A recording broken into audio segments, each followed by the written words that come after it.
écoutez votre cœur, ça marche à tous les coups. Quand on fait ce qu'on aime, c'est fluide et c'est là où on peut tendre vers l'excellence.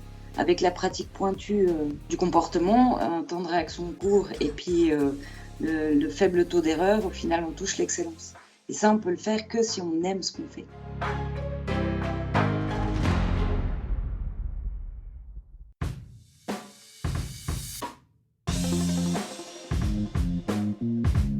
Hello, hello, c'est Loïc Blanchard, le créateur et host du podcast indépendant Les Frappés. Je suis un ancien sportif de haut niveau, aujourd'hui reconverti en sportif aventureux, mais aussi entrepreneur, coach et préparateur mental certifié. Passionné d'outdoor et de défis en tout genre, j'ai voulu créer une communauté autour des valeurs de résilience, de dépassement de soi et de détermination, en vous offrant chaque semaine des conversations inspirantes avec des invités incroyables issus d'univers très variés. J'ai reçu aussi bien des athlètes olympiques que des entrepreneurs à succès, des aventurières professionnelles ou encore des anciens des forces spéciales. Leur point commun, la passion pour leur projet et l'audace de se lancer. Alors fonçons ensemble découvrir mon invité de la semaine. Excellente écoute à vous les frappés.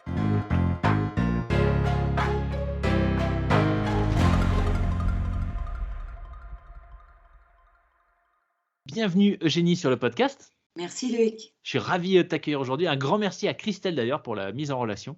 Merci beaucoup Christelle qui m'avait dit quand est-ce qu'on s'était vu en mai dernier. Ah mais je connais quelqu'un, j'ai croisé quelqu'un dans une formation je crois que vous avez fait ensemble, qui est vraiment génial, qui faisait du rallye, qui a plein de choses à raconter. Donc contacte-la, elle s'appelle Eugénie. Je dis bah allez c'est parti. Et nous voilà en août. Pour l'épisode. Donc, encore une fois, bienvenue. Puis, bah, écoute, ce que je te propose pour commencer, c'est tout simplement de te présenter, de nous expliquer un peu quel a été ton parcours et ce que tu fais aujourd'hui. Alors, Eugénie Decré, j'habite en Valais. J'ai démarré le sport auto en 97 en pilote amateur. C'était une passion qui m'est venue du cœur. Je rêvais de réaliser depuis l'âge de 8 ans. À 8 ans, j'ai vu mon premier rallye de mes propres yeux. Et au fond de moi, j'avais le sentiment que c'était ça que je voulais faire. Donc, j'ai rien lâché et j'ai démarré en 97. Et puis, j'ai arrêté en 2019. Et depuis 2012, j'ai découvert la préparation mentale suite à un grave accident au Dakar et où je me suis retrouvée 6 mois allongée. Et le seul objectif que j'avais, c'était de remonter dans le baquet le plus vite possible. À l'époque, j'étais navigatrice en rallye-raid. Et donc, j'ai découvert cette préparation mentale que j'ai beaucoup aimée, j'ai croché. Et depuis lors, depuis 2015, j'accompagne les sportifs en préparation mentale. Voilà. Génial. Génial. Alors, je te le disais avant qu'on commence l'enregistrement, c'est la première fois que du coup je reçois un invité, une invitée qui vient du sport automobile. Donc, je pense que moi j'ai déjà en tout cas plein de questions. Ça va être super intéressant. Avant qu'on enchaîne sur la partie préparation mentale et que tu nous expliques un peu comment tu as géré cette transition et ce que tu fais aujourd'hui plus en détail. Mais commençons peut-être par ça. Tu disais 8 ans quand tu as vu ton premier rallye et que tu t'es dit c'est ça que je veux faire. Qu'est-ce qui fait que ça t'a marqué à ce point ce rallye du haut de tes 8 ans? Alors ça, en fait, on était dans un chalet avec mes grands-parents dans le Jura français et il y a une spéciale de la Ronde du Jura qui passait de nuit.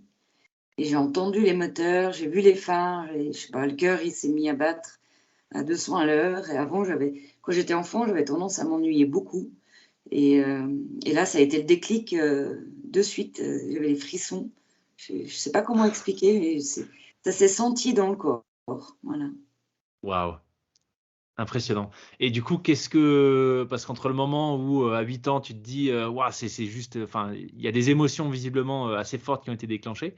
Et le moment où voilà, tu as pu te lancer dans la pratique, combien d'années est-ce qu'il s'est passé et qu'est-ce que tu as fait pour que ça devienne une réalité? Alors, au début, on avait encore la chance de pouvoir suivre le rallye, championnat du monde de rallye à la télé à l'époque. Donc, j'étais une férue de regarder les reportages. Et puis d'ailleurs, il y avait Michel Mouton, donc ça me donnait qui roulait en championnat du monde, qui a gagné beaucoup d'épreuves, qui était en officiel chez Audi. Ça me donnait aussi la confiance que une femme peut aussi participer et réussir dans ce monde-là. Alors après, j'ai très vite pensé qu'à une chose, c'est passer le permis. Mes parents étaient dans le monde équestre. Et donc, je conduisais les tracteurs pour les foins. À chaque fois que je pouvais conduire, j'en profitais pour conduire. Donc ça s'est fait un peu avec la patience et puis l'apprentissage de tout ce qu'on peut apprendre lié au pilotage, enfin à l'époque surtout à conduire. Et puis à 17 ans, je me suis empressée de préparer, de passer le permis, quoi. Préparer pour passer le permis. Et puis parce qu'à l'époque, on ne pouvait pas encore conduire avant.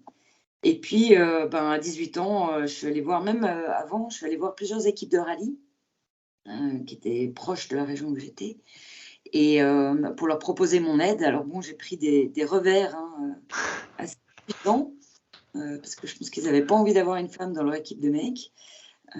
Donc ça a été des revers à plusieurs reprises. Et puis, à un moment donné, pendant les études, je travaillais au Casting Café à Genève. Et là, j'ai rencontré une équipe qui m'ont fait découvrir le slalom. En Suisse, le slalom est assez prisé. Et puis, c'est une excellente école pour apprendre à piloter. Et puis, j'ai démarré comme ça, en slalom, avec une petite Golf 1, parce que je rêvais de la Golf 1 aussi. Donc, avec les copains, on a monté une Golf 1, et puis 4 slicks dans le coffre, et on partait sillonner la Suisse pour faire nos slaloms le week-end. Génial. Alors, tu disais que tu as pris des revers un peu cuisants au début. Au moment où tu as voulu te lancer, tu as cherché à intégrer des équipes. Tu dirais que à quel point est-ce que c'était un monde justement tu vois, fermé aux femmes ou qui n'était pas particulièrement accueillant pour les femmes? Oh, je pense pas que c'était fermé aux femmes, même à cette époque. Je pense surtout que je suis pas allée voir les bonnes personnes OK. et que ces personnes-là, elles avaient plus envie de se retrouver entre mecs, entre copains, et de pas avoir de présence féminine avec eux. J'aurais peut-être pu réfléchir un peu plus avant de proposer, de choisir les bonnes personnes, quoi. Mmh. C'est un peu D'accord. l'histoire de ma vie aussi, hein. J'ai toujours, jusqu'à ce que je découvre la préparation mentale, j'avais tendance, dès que j'avais une idée en tête, c'est à foncer droit devant et essuyer les plâtres du coup derrière. Pas trop réfléchir au départ, quoi. Bon, je suis sûr qu'il y aura des petites anecdotes que tu pourras nous partager par rapport à ça après. Du coup, sur tes débuts, donc tu commences, par le slalom. Qu'est-ce qui fait que tu as accroché au point d'enchaîner avec une carrière quasiment, enfin plus de 20 ans, même 22 ans? Oui, 23 ans de rallye, ouais. 23 ans? Alors, le slalom, c'était pour démarrer, parce que le rallye, c'est quand même un sacré investissement, même avec une petite auto. Donc, en premier, l'idée, c'était d'apprendre le pilotage, d'avoir mon auto, et puis petit à petit, avec le temps, préparer l'auto pour sortir en rallye. Donc ça, j'ai pu le faire. Alors j'ai démarré en slalom, après j'ai attaqué sur les courses de côte, et j'ai aussi fait pas mal de circuits. Donc ça, c'était vraiment tout un ensemble de panels qui permet de progresser dans le pilotage, d'apprendre. Et en 2000, j'ai réalisé le vrai rêve d'enfance, c'était être au départ de mon premier rallye. Excellent. Qui était où? Qui était lequel? C'était le rallye Lyon-Charbonnières, en France. D'accord. Ah génial, et du coup, comment ça s'est passé? Enfin, peut-être avant même, comment ça s'est passé, les sensations sur la ligne de départ une fois que voilà, tu y étais vraiment, le rêve s'est réalisé? Alors, j'étais vraiment à fond, très déterminée. C'était très fun parce que juste avant, la veille aux vérifications techniques et administratives, j'ai rencontré Jean Ragnotti, qui est une légende toujours vivante, hein, qui a beaucoup d'humour et qui est un excellent pilote, l'un des meilleurs, et qui était pilote officiel Renault. Donc ça m'a un peu, tu sais, tu as la personne, c'est comme si tu as un dieu qui arrive en face de toi et Ouais. puis tu tournes pour voir, c'est pas quelqu'un d'autre qui vient voir, tu vois. C'était un copain qui m'avait fait la surprise, c'était vraiment un chouette moment. Et puis, en fait, le fun, c'est un peu l'histoire du début de ma carrière, enfin, en tout cas en amateur. C'est que la première spéciale, c'était une spéciale de nuit au Lyon Charbonnières 2000. Et en fait, ça faisait 2 ans qu'on bossait avec les copains sur la Golf pour qu'elle soit homologuée pour le rallye. Et donc, ça aussi, moi, je suis partie sur la golf par passion.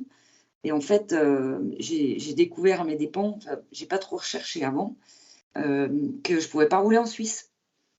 Alors, parce que la voiture Ah, était pas faite pour rouler en Suisse, donc j'ai dû me rabattre sur la France. Donc ça, c'est aussi, voilà, j'ai foncé tête baissée parce que j'aime la golf, j'aime le rallye, et puis j'ai pas regardé le règlement, ce qui se passait avant. Et alors, sur le départ, la première spéciale, malheureusement, quand j'ai allumé la rampe de phare, eh bien, j'avais acheté une rampe de phare tellement puissante que l'alternateur, il a pas suivi et qu'on n'a pas fait 1 millimètre de spéciale. Ouais, voilà le premier rallye. Charger la remorque, retour Genève. Waouh, OK. Ouais, c'était quand même une bonne expérience. Il y avait beaucoup d'émotions parce que, beaucoup de déceptions, beaucoup de frustrations, toutes ces années à attendre que ce moment, et puis, ben, c'était pas le bon moment. C'était un peu Et tôt. comment est-ce que tu as rebondi du coup? Oh, ben, on a fait une sacrée fiesta pour enterrer ça, le soir, et puis on est rentrés, et puis là, j'ai été un peu plus assidue, bah, déjà on a cherché, quelle était la source de la panne.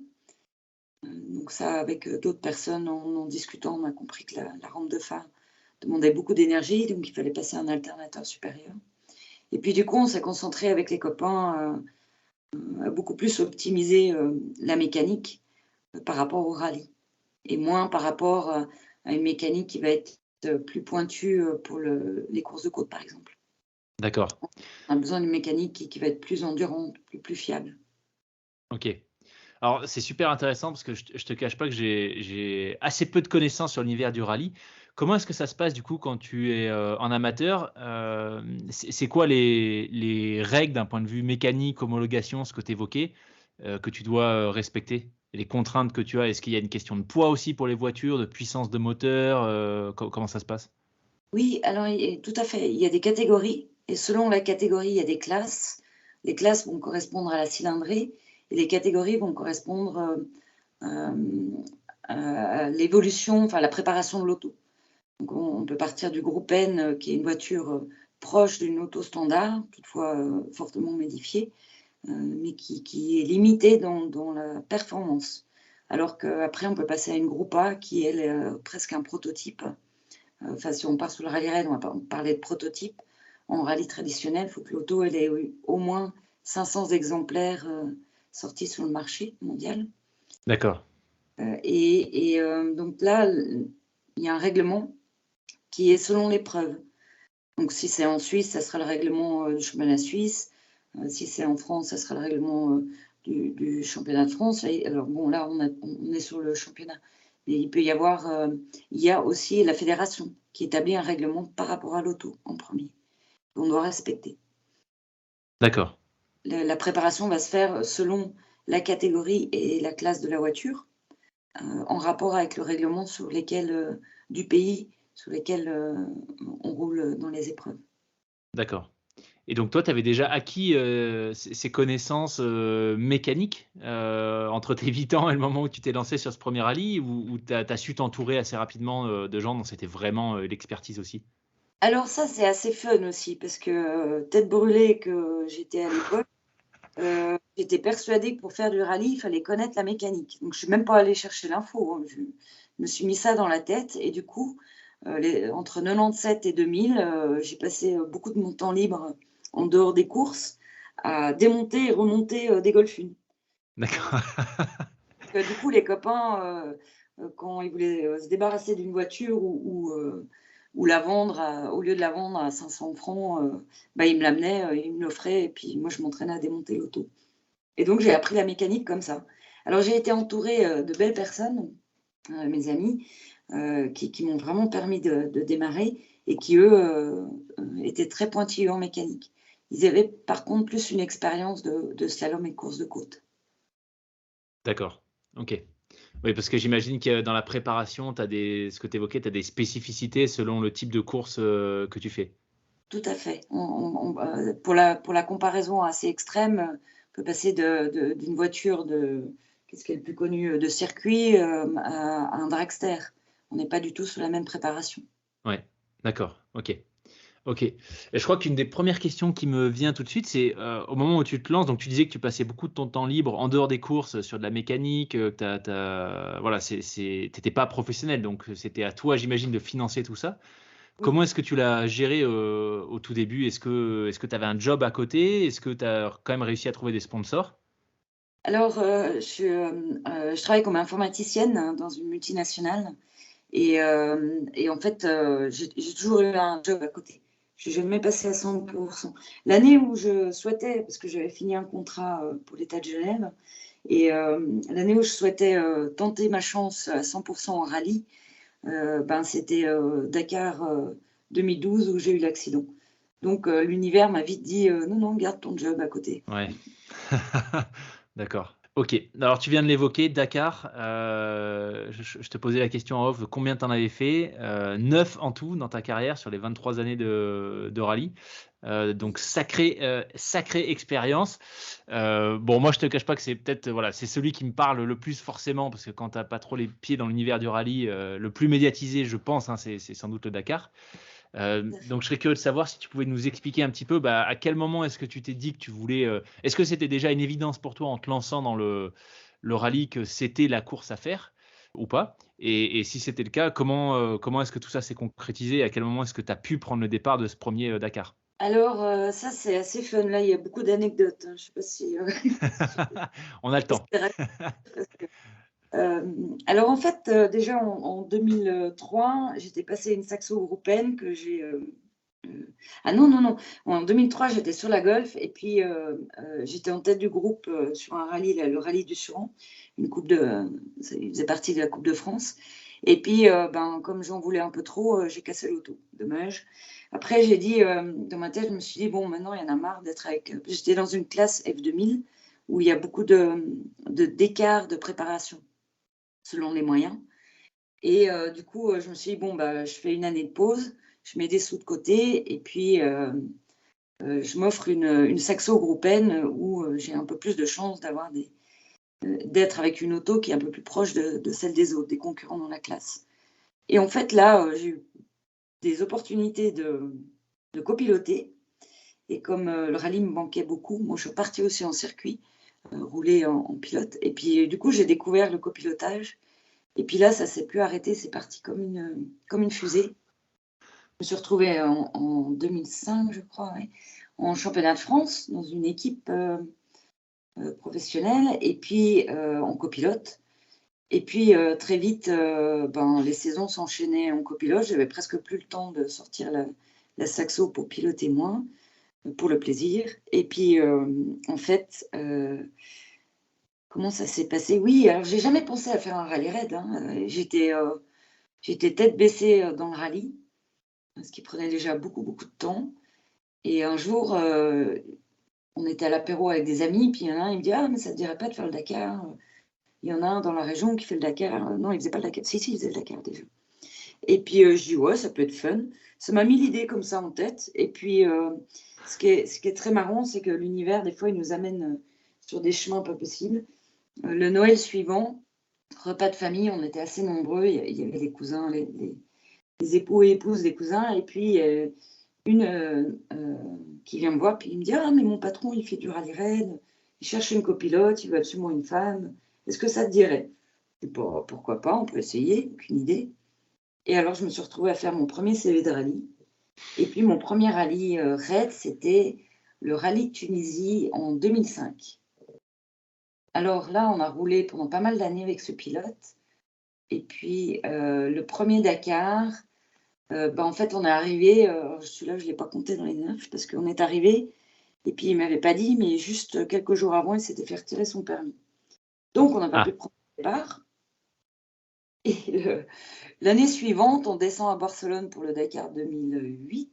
Ouais, c'était 2008 et puis là, manque de peau, le Dakar est annulé, pour raison, risque de terrorisme et puis c'est là où en 2009, on est parti. Donc là, je suis partie sur le premier Dakar en 2009 avec, l'Amérique du Sud, la découverte de l'Amérique du Sud waouh. et Alors, peut-être c'est Pardon, vas-y. tu J'ai disais? essayé de la faire courte. Ouais. Mais justement, avant qu'on rentre dans le détail, parce que je suis sûr qu'il y a plein de trucs, hyper intéressants, peut-être pour les gens un peu perdus comme moi sur, l'univers du sport automobile, quelle course, nécessite un copilote? C'est-à-dire à partir de quel moment est-ce que tu passes d'un pilote seul à un équipage? Alors en rallye auto, c'est le rallye traditionnel et le rallye raid. On D'accord. précise d'ailleurs en rallye traditionnel, on est copilote et en rallye raid, on est navigateur. Ah, OK, d'accord. OK. OK, et donc la différence pour le job du navigateur ou du copilote, c'est qu'il y a c'est quoi? C'est que le navigateur, il y a vraiment une notion de navigation où tu as juste des passages par checkpoint et l'itinéraire entre les 2, c'est à vous de le faire et donc tu fais vraiment de la navigation? Alors effectivement, il y a de la navigation. Alors en rallye traditionnel, on va, avec le pilote, effectuer des reconnaissances où le 1er passage, le pilote donne les notes au copilote et puis le deuxième passage, le copilote donne les notes au pilote pour qu'il les corrige. D'accord. Souvent, selon le niveau des épreuves, on a droit qu'à 3 passages de reconnaissance. Bon ça dépend des années, des épreuves et cetera. Alors qu'en navigateur, je dis navigateur, parce que navigatrice, on n'est pas beaucoup et puis c'est plus simple de rester sur le masculin. Alors là, on n'a pas la connaissance du parcours à l'avance. On reçoit un roadbook. Ça, c'est pareil, ça change selon les années, selon le règlement de la FIA, Fédération internationale du sport automobile, et puis le règlement de l'épreuve. On reçoit, à l'époque, en tout cas, où je roulais, on recevait le roadbook la veille. Et ce roadbook nous indiquait le parcours qu'on allait faire le lendemain. Alors, durant ce parcours, on avait sur ce roadbook on a des notes, 3 cases, une avec les distances cumulées et partielles, une avec un dessin qui nous précise plus ou moins l'environnement dans lequel on arrive, et puis une case d'information. Donc là, on a une partie qui peut aussi correspondre au job de copilote, et on a aussi une partie de navigation pure, comme en bateau, sauf qu'on est sur la terre, on n'est pas dans l'eau, sur l'eau. Et effectivement, là, on peut avoir des caps à suivre pendant 10, 3, même voire 80 km. Un point en plus, c'est que en copilote, on fait beaucoup aux fesses parce que ça va très vite. Donc les courbes, j'entends les virages ou les freinages, etc., on se repère beaucoup avec le corps. Tandis qu'en navigateur, on va beaucoup utiliser la lecture de terrain, donc on utilise beaucoup nos yeux. D'accord, d'accord. Ouais, c'est quand même, tu vois, quand je pense, copilote, en fait, j'ai une vidéo qui me vient en tête. Je crois que c'était Sébastien Loeb sur, un rallye en Irlande, il me semble, où en fait, il y a du brouillard. La visibilité, franchement, elle est à moins de 4 mètres, je pense, et il est à 180 sur des petites routes, minuscules, et en fait, là, moi, c'est une vidéo, c'est la 1re fois où j'avais vraiment pris conscience de l'intérêt, à quel point, en fait, le copilote est absolument essentiel. Parce que je pense que là, enfin, franchement, j'imagine, si tu me dis qu'il y a 3 repérages max sur les courses, c'est pas possible qu'il ait pu connaître l'itinéraire par cœur, et donc en fait, il pilotait, à vue, avec 4 mètres de visibilité dans ce brouillard, selon les indications du copilote. Donc ça, j'avais trouvé ça assez hallucinant. Et du coup, est-ce que tu pourrais nous en dire, comment ça se passe? Le langage, il est codé? Parce que, tu vois, dans cette vidéo, on entend le copilote qui lui dit, 180 long, 200, je sais pas, enfin, je dis peut-être n'importe quoi, mais des termes qui ont l'air d'être un espèce de code. Est-ce que c'est quelque chose qui est le même pour tout le monde? Est-ce que vous avez, la même façon de décrire le terrain qui arrive, ou c'est propre à chaque, équipage? C'est propre à chaque pilote, en fait. Après, il y a des standards. On retrouve des similitudes. Il y en a qui vont noter la courbe avec un chiffre. Il y en a qui vont noter la courbe selon l'angle du volant. Il y en a qui vont noter le degré de la courbe. C'est beaucoup plus pointu. C'est vraiment propre à chacun. Après, il y a vraiment des bases communes, quoi. D'accord. Et à quel point est-ce que tu anticipes, du coup, quand tu lis, toi, les instructions, au pilote, à quel point est-ce que tu anticipes par rapport à où vous en êtes sur le tracé? Est-ce que tu le préviens, je sais pas, 2 courbes à l'avance pour qu'il ait le temps d'intégrer? Est-ce que c'est immédiat, immédiat? Oui, alors avec les pilotes qui sont expérimentés et qui vont très vite, c'est 2 virages à l'avance. Oui, oui. 2 virages à l'avance. Oui, Waouh! Oh oui. punaise. Parfois OK. un poil. Ça dépend, c'est vraiment spécifique aux notes et à la spéciale. Donc ça va vraiment dépendre. Mais le plus courant, c'est ça. D'accord, ok. Ça va tellement Ok, vite. bah c'est ça, ouais, c'est ça. Au moins. Ça a l'air d'être, ouais, ça avait l'air en tout cas sur cette vidéo hyper intense. Oui, oui, Ok, oui. Et le bruit, c'est une particularité. Donc là, tu as pris la référence mondiale, Sébastien et Daniel Elena, qui effectivement ont excellé puisqu'ils sont multiples champions du monde. Et dans le brouillard, c'est aussi dans la difficulté où on reconnaît les meilleurs. Hein. ouais, complètement. Complètement. Bah, puisqu'on parle de difficultés, peut-être on va revenir à ce Dakar, ce premier. Donc en Amérique du donc le premier, enfin le premier en tout cas où tu as pu prendre le départ. Oui, Donc en Amérique du Sud, comment est-ce que ça s'est passé globalement la course? oh bien, c'était magnifique. En plus, on était tous au même niveau vu que tout le monde découvrait le terrain. Qui est on a démarré avec l'Argentine, qui a un sol, une terre vraiment différente de l'Afrique. Parce que en Afrique, on est beaucoup sur des pistes, des sols durs, et on a moins. Le sol est différent. Tandis qu'en Amérique du Sud, on a beaucoup de fèche-fèche, ce qui crée beaucoup de poussière, un sol meuble. Et puis, surtout, au fur et à mesure du passage des concurrents, ça creuse la piste. Donc, ça la rend beaucoup plus molle. Donc, la difficulté était différente que l'Afrique. Ouais, ouais. Et donc l'itinéraire, si tu peux nous le rappeler, donc c'était départ en Argentine? Oui, 2009, je crois on a fait départ Buenos Aires et arrivé à Valparaiso, il me semble, au Chili. Oui, oui, c'était Argentine-Chili, Argentine-Chili, OK. en passant par la cordillère des Andes. Et du coup, au total, ça a duré combien de temps? Le Dakar, on fait 15 jours, dont 14 jours de course, parce qu'il y a une journée de repos entre le départ et l'arrivée. Waouh, OK. Et donc côté logistique, comment est-ce que ça s'organise? C'est tout le monde prend le départ, de la même étape le même jour et le soir, il y a une sorte de camp de repos, enfin un endroit où tout le monde s'arrête nécessairement pour se reposer et ça repart le lendemain? Oui, alors l'organisation met à disposition donc un parcours qu'on doit suivre et chaque soir on est en bivouac où l'organisation aménage la cantine, tous les besoins primaires, je dirais, hein, la nourriture, Ouais, euh, l'eau, les douches, les WC, etc. Enfin tout ce qui est bon. La plupart du temps on était environ 3000 hein, sur le bivouac, donc c'est des grands bivouacs. Très, très bien organisé. Et puis le soir, on avait un briefing pour le parcours du lendemain aussi. Et sinon, tout ce qui est logement, là, c'est des équipes qui font par elles-mêmes. Si tu veux, on part le matin de la ville de départ, enfin du matin ou du rallye.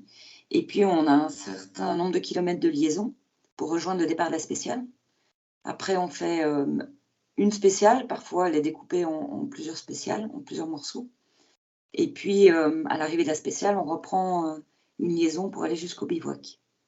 Et le soir, quand on arrive au bivouac, on rejoint les équipes d'assistance. Donc, les équipes d'assistance sont propres à chaque équipe.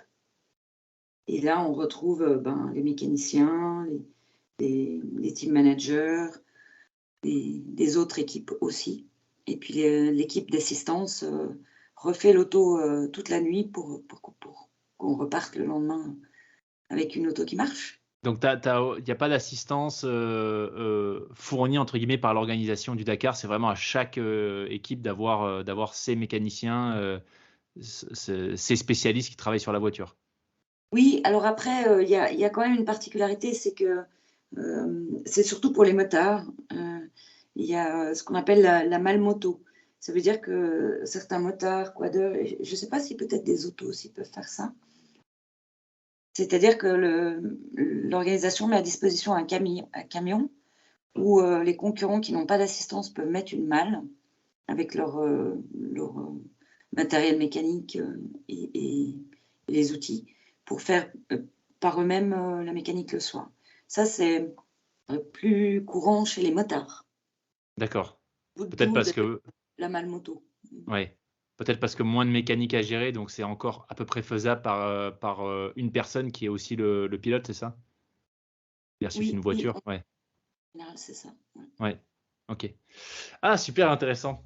Je te posais la question parce que mon expérience du rallye se limite, à un truc qui est pas du tout du rallye, mais j'ai fait le 4L Trophy quand j'étais étudiant et donc c'est pour ça que je te demandais parce que c'était, j'imagine que voilà, c'était à peu près, inspiré, de ce genre d'épreuve comme le Dakar où il y avait aussi, tu vois, des bivouacs tous les soirs, mais par contre il y avait, c'était, l'organisation qui fournissait des équipes de mécaniciens et cetera, si jamais on avait des problèmes avec nos merveilleuses, 4L. Oui, Donc voilà, pour les jeunes, c'est mieux quand même. ouais, clairement. Nous, en tout cas, ça nous avait bien aidé. Sinon, je pense qu'on serait encore, ouais, on serait resté dans le désert au Maroc. Donc tu disais 14 jours avec un seul jour de repos, une course, enfin, en tout cas, la première édition, c'est dans un environnement que vous connaissiez pas.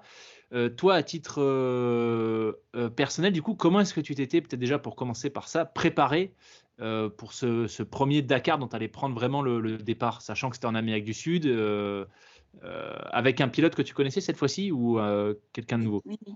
Oui, oui, ça faisait quelques années, que je roulais avec.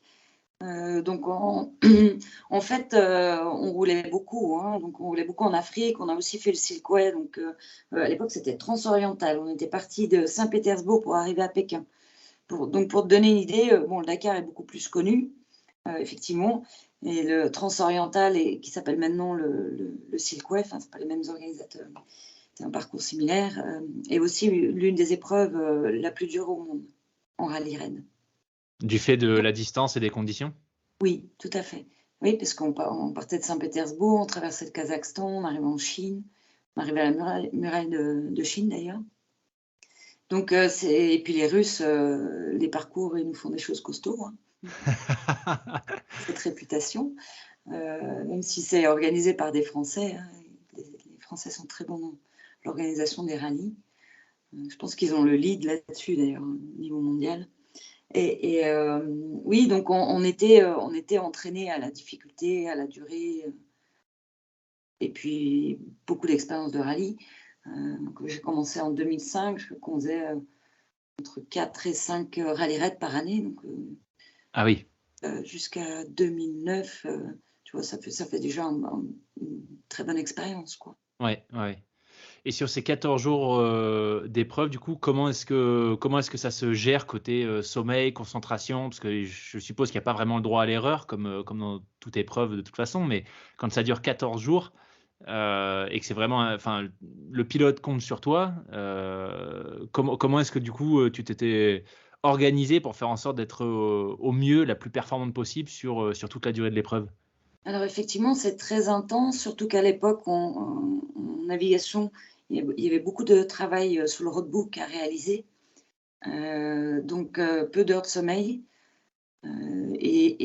toujours en tension, toujours en adrénaline, avec les chronos et puis aussi pointer les pointages.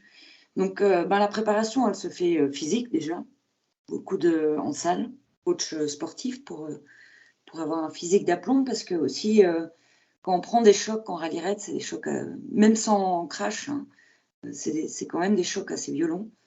Donc il y a une position, spécifique à avoir, s'appuyer beaucoup sur les jambes.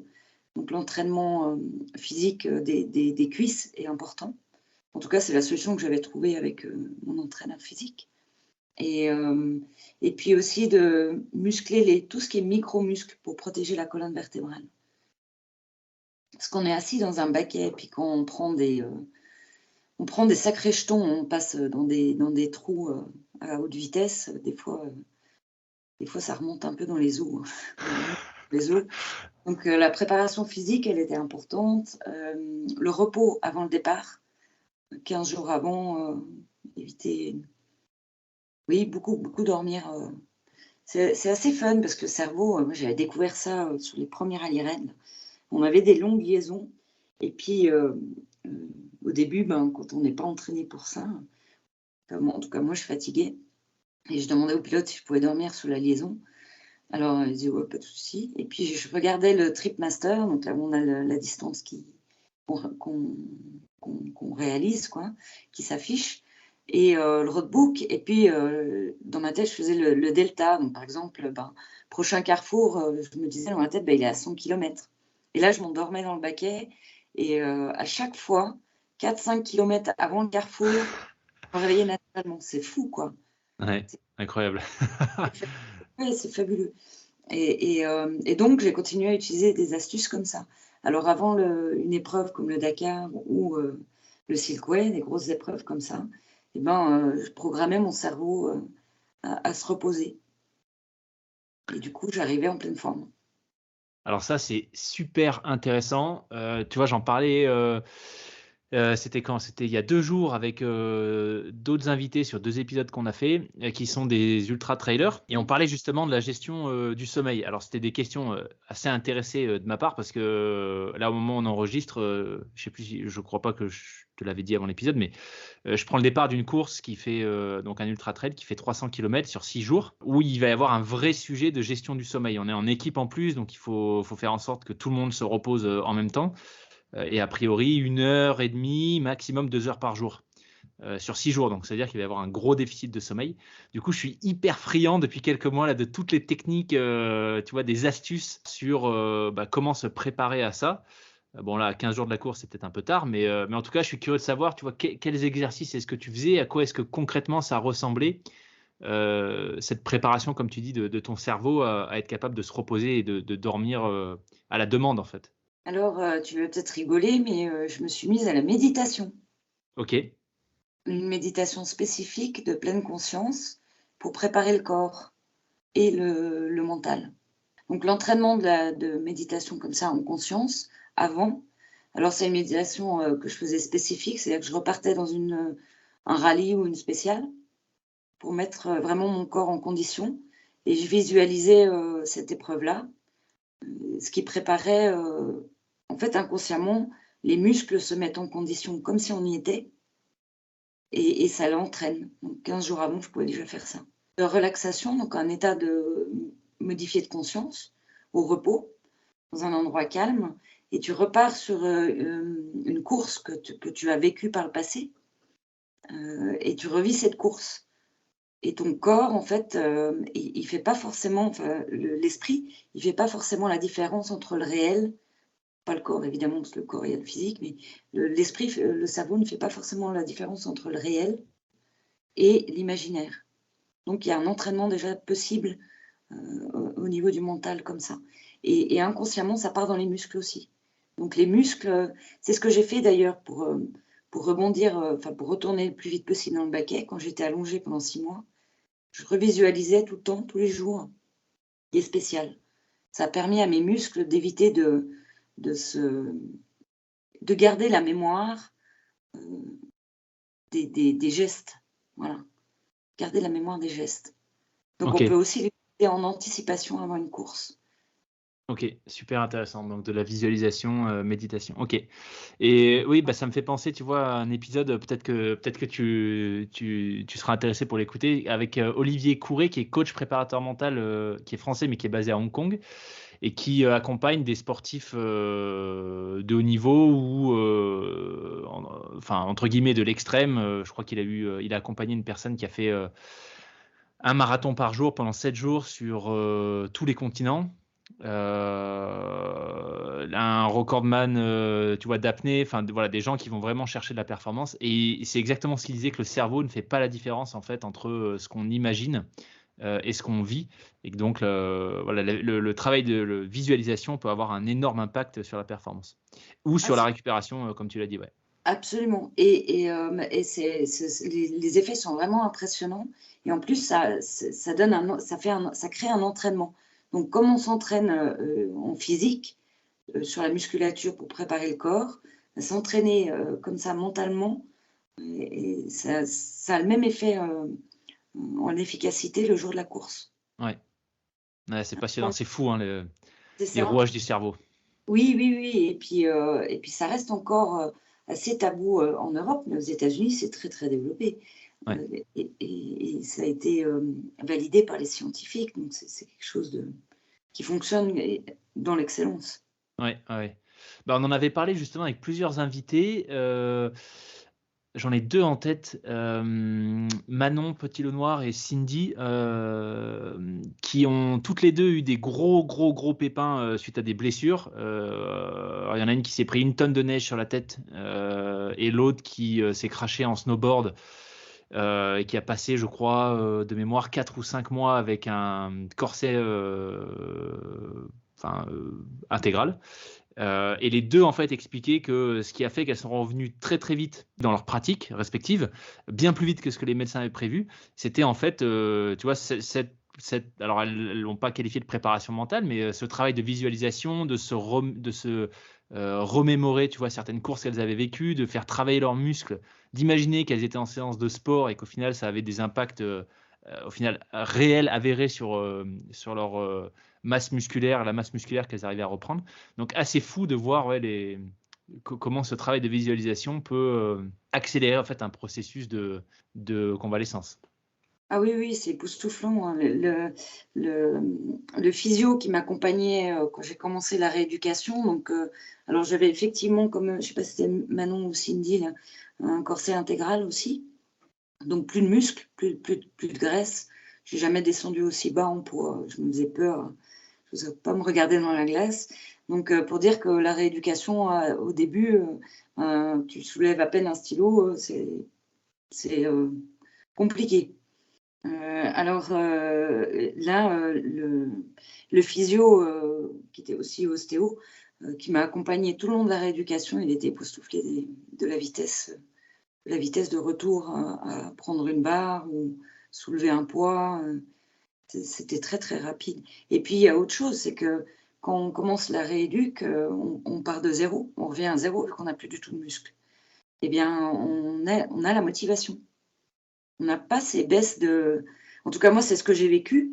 J'ai pas eu ces baisses de motivation là, qui sont des fois difficiles à vivre à l'entraînement pendant ma rééducation, de par avoir fait ce travail d'imagerie mentale. Incroyable. Alors peut-être qu'on peut du coup enchaîner justement sur cet épisode-là que tu as déjà évoqué plusieurs fois, l'accident. C'était en 2012, c'est ça, si je me souviens bien? Oui, Dakar 2012. Et donc, qu'est-ce qui s'est passé exactement? Ah, on a volé une dune. En fait, on a essayé de toucher le ciel, je crois. On a fait le piquet, comme une fusée qui partait en direction du ciel. Et puis quand la Mitsu, c'était une Mitsubishi MPR10, l'ancienne auto à Stéphane Peter Hansel. Et quand quand la masse est revenue avec la pression sur le sol, elle s'est retournée, puis on a atterri sous le toit. Et malheureusement, les harnais qui étaient serrés à bloc, ils avaient eu déjà des crashs précédemment, ce que j'ai appris après. Donc, ils n'ont pas fait leur travail à 100%. Alors, j'ai la tête qui a tapé contre l'arceau, enfin le Ah casque. ouais. Et là, j'ai entendu les vertèbres péter. Et là, j'étais contente de pouvoir bouger les petits doigts de pied et les mains. Et puis ben, après, la suite, c'est coquille, hélico, hôpital. Bon, là, j'ai fait 4 hostos en un mois. Parce qu'au Chili, c'est un peu... ils n'ont pas le niveau d'hospitalisation qu'on a en Suisse, hein, ça c'est sûr. Ils n'ont pas les mêmes moyens surtout. Donc, j'ai fait 2 hôpitaux au Chili, après ils m'ont emmené au Pérou, et puis j'ai été finalement rapatriée à Genève à la fin du mois de janvier. Waouh. Et du coup, la suite, ça a été, tu disais, 6 mois allongés à pas pouvoir bouger. Oui, alors je pouvais, à partir du moment où j'avais le corset intégral, je pouvais quand même bouger un petit peu. Toutefois, mon neurochirurgien, il a été très clair. Moins je bougeais, plus je restais allongée, et plus j'avais les chances de repartir en rallye, parce qu'évidemment, il ne me disait pas que c'était possible, hein. Il y avait encore des risques, vu que c'était des vertèbres, les 4 premières vertèbres dorsales. Il y avait des risques importants. Donc, c'était allonger le maximum de temps possible. Donc, moi, je pense que je devais me lever, bouger un peu, peut-être 5 à 10 minutes par jour, pas plus, au début en tout cas. Waouh. Et qu'est-ce que tu t'es dit au moment où vous avez passé cette dune, vous vous êtes retrouvé en l'air? Ah bah, j'ai trouvé le paysage magnifique du ciel. Après, je me suis dit, bon, après, j'ai vraiment cette image qui me reste encore, hein. C'est comme, enfin, des événements marquants comme ça qu'on garde, ces flashs là. Voilà, c'est un flash. Et puis après, quand on était sur la descente, l'auto s'est renversée avant qu'on atterrisse sur le toit. Je me suis dit: «Bon, bah, là, le Dakar, cette année, c'est foutu». Et puis, ben, quand il y a eu les 4 vertèbres, là, c'est tout de suite la question: «Est-ce que les petits doigts de pied, ils bougent?» Donc là, c'était bon. Et puis après, ben, comme on était derrière une dune et puis qu'il y a des risques que les concurrents arrivent, d'autres, et qu'ils atterrissent sur l'auto, là, j'ai tout de suite guidé le pilote qui était peu expérimenté, à faire ce qu'il fallait pour prévenir les autres concurrents. Et puis là, j'ai attendu l'hélico. Après, puis l'hélico, il y avait aussi un paysage magnifique. Les médecins étaient très sympas. On a bien rigolé. Faut dire que j'ai pas de sensibilité à la douleur, donc c'était, j'étais coincée physiquement, mais la douleur, je la sentais pas plus que tant. OK. Waouh! Et du coup, quand le diagnostic est tombé, c'était déjà dès le Chili, c'était très clair que tu allais être immobilisé et out, du rallye pour un bon moment, ou il a fallu que tu arrives à Genève pour que tu vois, le bilan soit vraiment complet et précis? Ah, c'était au Pérou. Alors parce qu'au Chili, ils étaient, je sais pas s'ils étaient peureux ou je sais pas trop ce qui s'est passé. Ils m'ont fait passer les radios, mais ils ont pas constaté ils ont constaté que les vertèbres étaient cassées. Elles étaient déplacées aussi, les 4 en bloc, sur l'arrière du dos. Mais je crois qu'ils étaient un peu perdus. Donc après, ils m'ont transférée à l'autre hôpital, d'Iquique. Et puis, là, ils m'ont imposé de rester immobilisée. Par contre, ils n'ont pas fait plus d'examens. Je ne sais pas s'ils n'avaient pas le matériel ou quoi. C'est là où ils ont décidé de me transférer au Pérou. Et puis au Pérou, dès que je suis arrivée à l'hôpital, j'étais tout de suite, dans le scanner. Et là, c'était très clair. D'accord. Ouais. Et à ce C'était moment-là, qu'est-ce que tu t'es dit, toi? oh, heu, ben, c'est difficile à dire parce que je ne savais pas. J'avais pas de réponse claire. Ce qui était clair, c'est que je devais rester allongée, que j'avais un risque d'handicap, important, heu, haut, parce que c'est juste en dessous des cervicales. Le reste, je pense que j'étais encore assez inconsciente. J'avais qu'une idée, c'était de remonter Ouais, mon et puis triste que la saison se finisse. Mmh. ouais. Et comment, tu vois, alors ça peut paraître peut-être un peu bizarre comme question, mais aujourd'hui avec les outils que tu as, de préparation mentale, tu vois, tous ces sujets de méditation et cetera que tu as, je pense, ce que je comprends, beaucoup plus creusé depuis, est-ce que tu l'aurais géré différemment cet événement? Ah oui, tout à fait. Déjà, je serais pas partie avec ce pilote.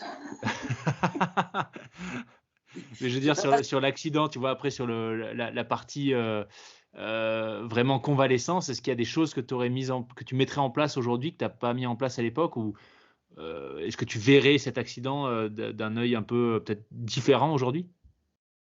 Alors, pour moi, c'était un cadeau cet accident parce que vraiment, c'était vraiment une découverte magnifique, la préparation mentale.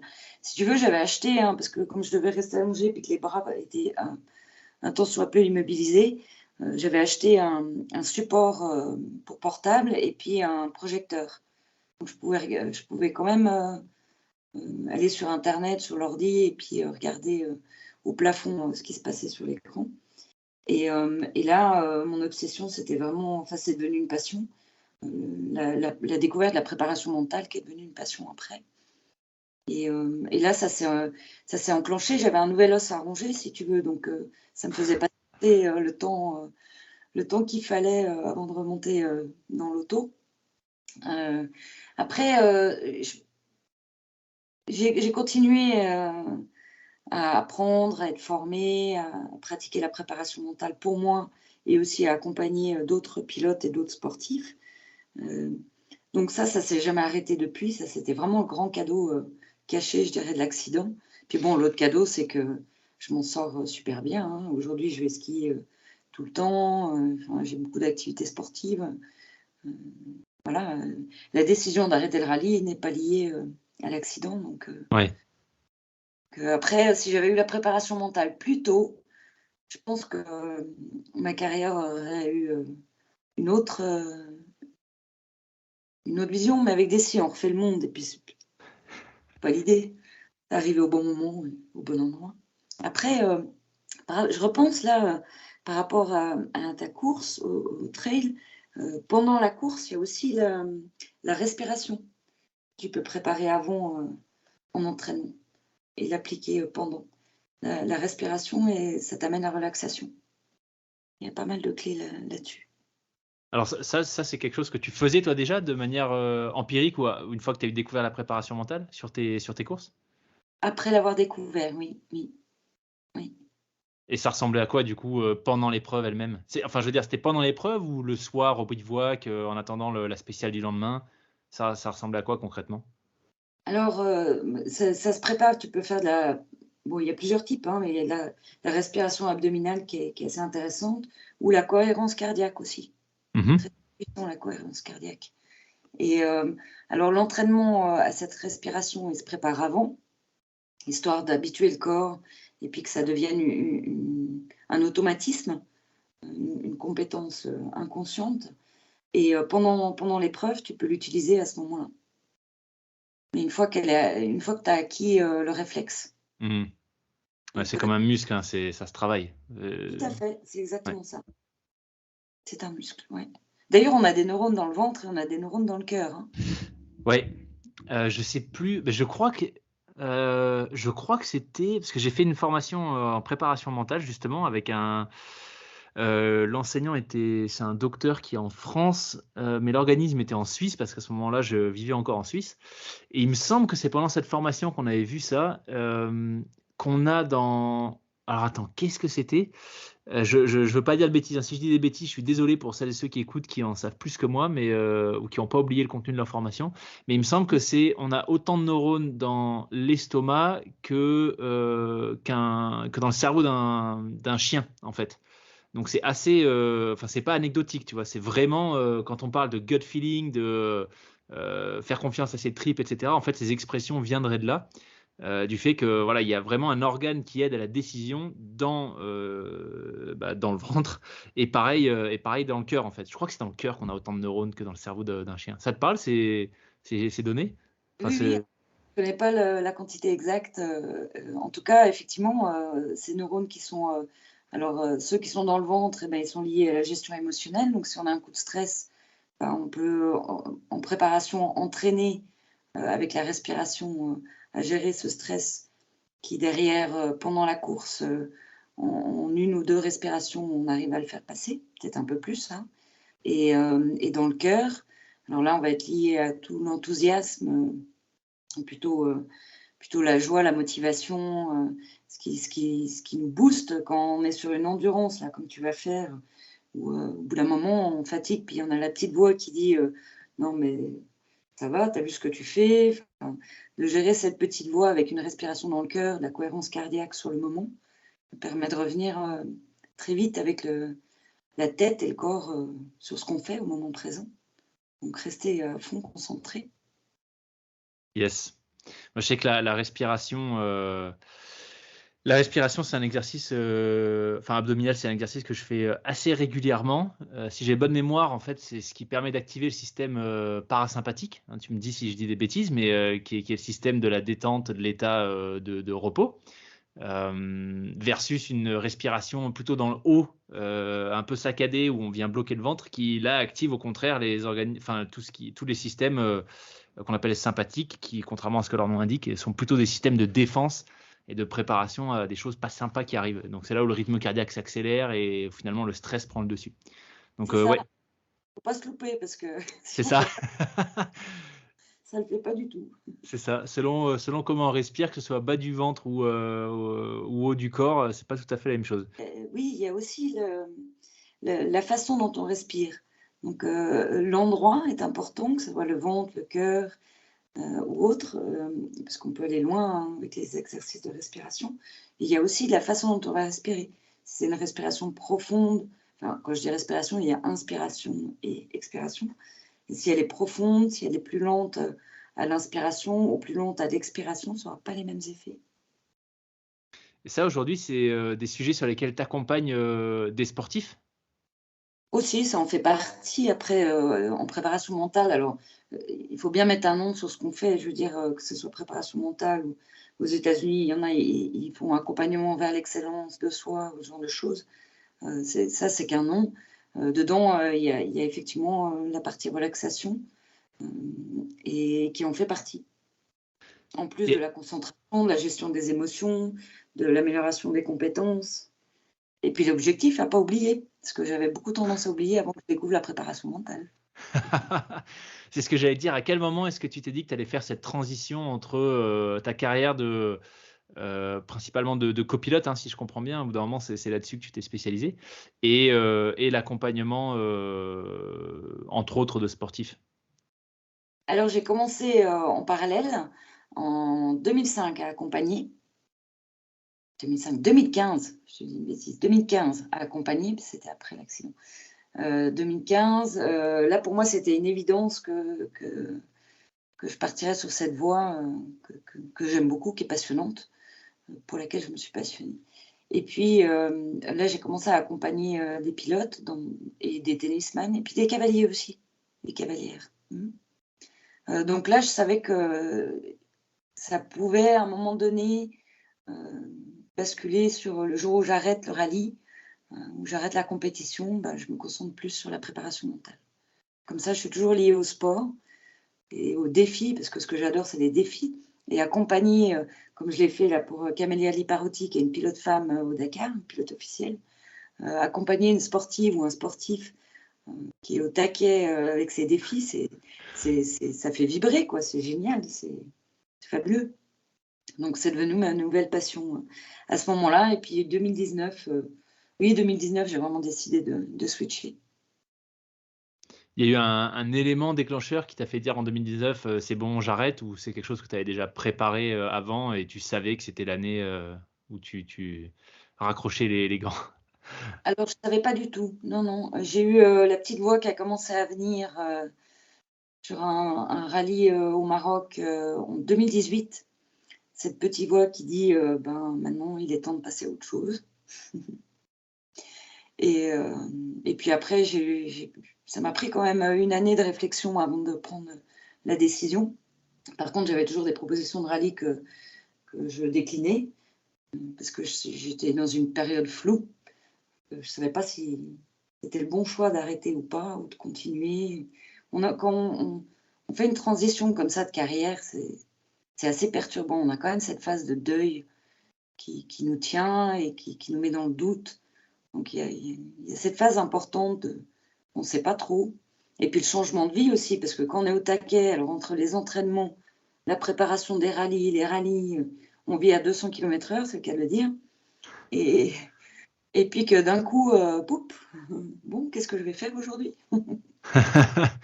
Oui, il y a un grand vide, les relations aussi, même si on garde toujours les contacts, ben, on n'est plus dans cette famille du rallye. En tout cas, on n'y participe plus. Enfin, moi, j'ai décidé de switcher, hein. J'aurais pu partir sur, un autre métier dans le rallye et puis arrêter la navigation. Et c'était un choix de vraiment switcher complètement. Donc ça a mis un certain temps voilà, maintenant c'est fait, je suis contente. Je suis heureuse de cette vie, de tout ce que j'ai appris et puis de pouvoir le partager, à toutes les personnes qui ont envie d'apprendre tout ça. Et du coup, aujourd'hui, comment, est-ce que c'est devenu ton activité, principale, l'accompagnement ou est-ce que tu es encore informaticienne, Ah, je suis toujours, informaticienne pour une multinationale, bon à temps partiel. D'accord, OK, OK. Et donc typiquement tes accompagnements, comment est-ce qu'ils se structurent? Est-ce que déjà il y a une thématique, commune pour laquelle, les gens te contactent? Est-ce que tu t'es spécialisé vraiment dans cette notion de performance? Ou est-ce que tu fais aussi de la préparation mentale, tu vois, pour, des gens, en entreprise qui n'ont pas forcément d'activité, liée enfin sportive? Alors je laisse la porte ouverte, toutefois, j'ai vraiment beaucoup de plaisir à accompagner des sportifs. Des sportifs ou des personnes qui ont un projet un peu fou, je dirais. Tu vois? C'est pas forcément un sportif, ça va être un Ouais. oui, qui des accompagner des personnes qui ont envie déjà d'apprendre, d'évoluer avec eux-mêmes, parce que c'est vraiment une base de coaching. Donc, c'est la personne qui se découvre à travers des outils qu'elle découvre. Et donc, c'est vraiment elle qui va vers ce qui lui parle. Et oui, alors moi, ce qui m'anime vraiment, c'est les défis. Alors, quel que soit le défi, je signe. Ok, c'est bon à savoir. Bon, bah, vu l'audience qu'on a sur le podcast, il y aura peut-être quelques personnes qui se diront, bon, j'ai besoin d'être accompagné pour le prochain défi que je fais. Mais en tout cas, s'il y a bien une communauté dans laquelle il y a des défis un peu fous régulièrement, c'est celle des frappés. Donc, le message sera entendu en tout cas.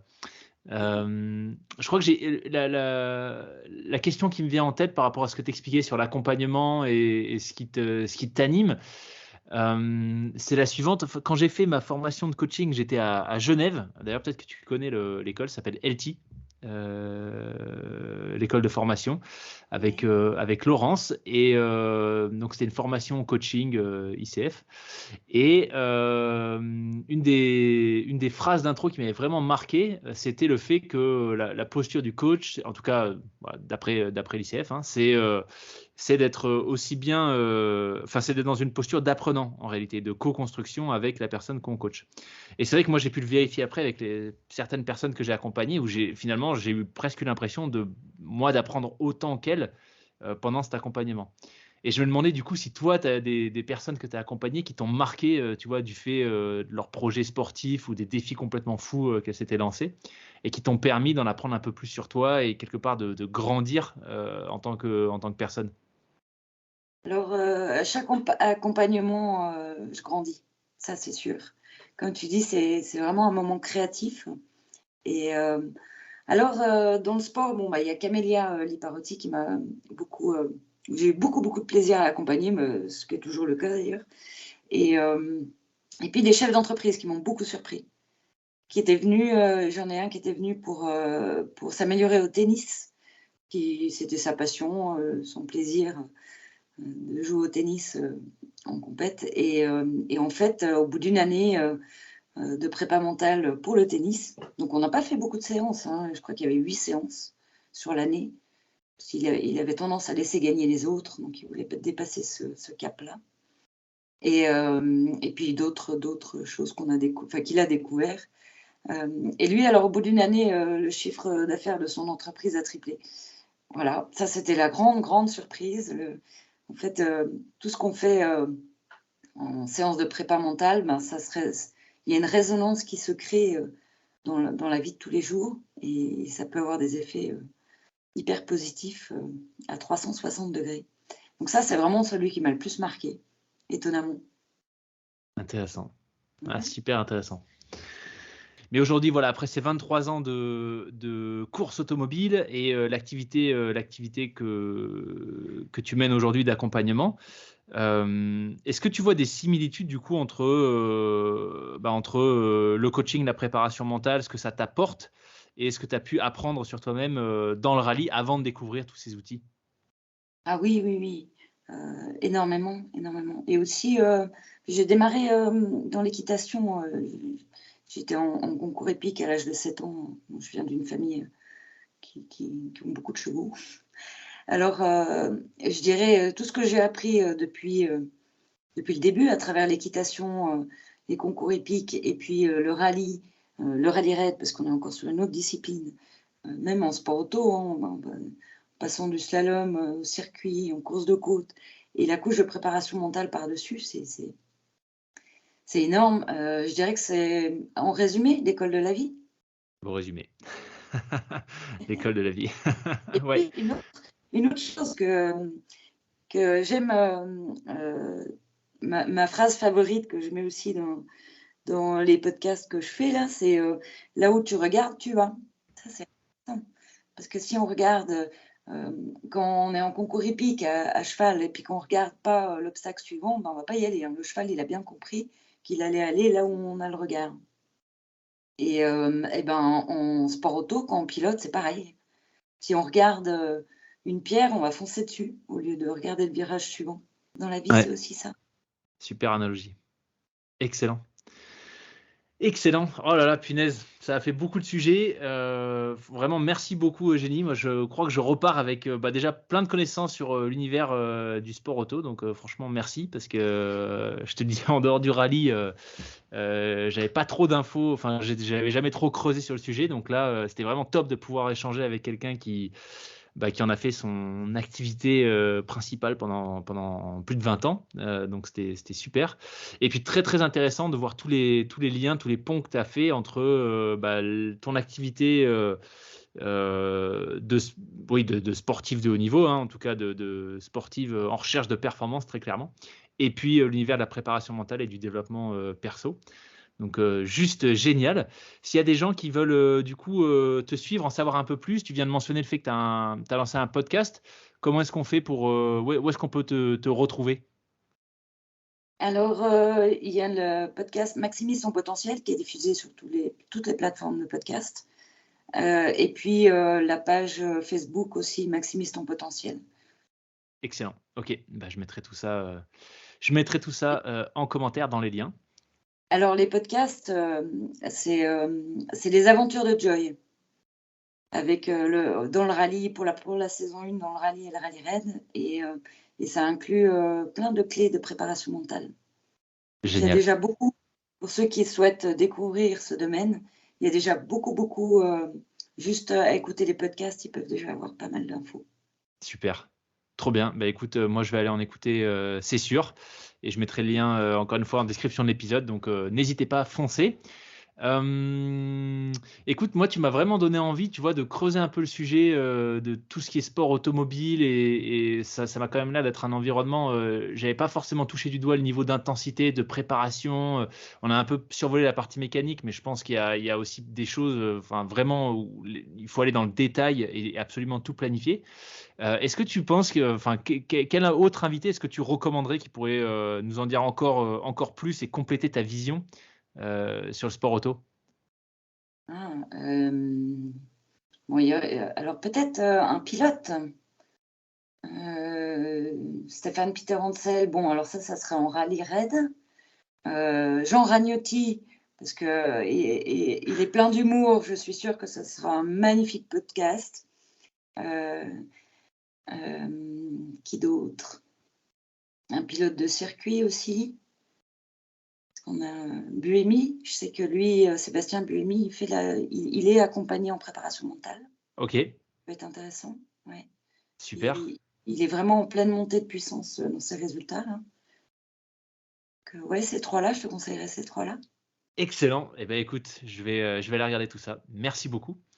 Peut-être le mot de la fin, Eugénie, toi, qu'est-ce que tu retiens de cet épisode par rapport à tout ce sur quoi on a échangé, ton parcours, ce que tu fais aujourd'hui? Est-ce qu'il y a quelque chose que tu auras envie de partager au-delà de la direction? Attends, c'était quoi exactement ce que tu as dit?